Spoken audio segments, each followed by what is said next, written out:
Hi friends, present ఆహాలో తెలుగులో stream అవుతున్న కన్యాకుమారి మూవీ ఎలా ఉందో తెలుసుకునే ముందు ప్లీజ్ నా ఛానల్ ఎవరైనా ఫస్ట్ టైం విజిట్ చేస్తే ప్లీజ్ సబ్స్క్రైబ్ చేసుకోండి. ఈ వీడియో నచ్చితే లైక్ చేయండి, కింద కామెంట్ చేయండి. ఇది ఒక లవ్ కామెడీ డ్రామా జోనర్లో వచ్చిన మూవీ అనమాట. ఈ మూవీ నాకైతే నచ్చలేదు, నేనైతే చూడమని రికమెండ్ వచ్చాను.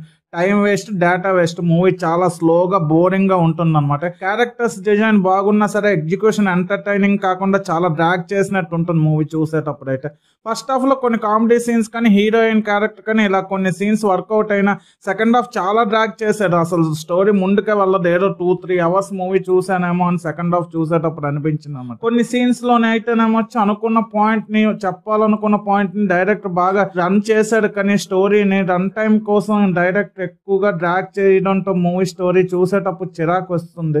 మూవీ ప్లాట్ ఏంటి అంటే హీరో విలేజ్ లోని ఫార్మింగ్ చేసుకుంటూ విలేజ్ లో సెటిల్ అవ్వాలనుకుంటారు.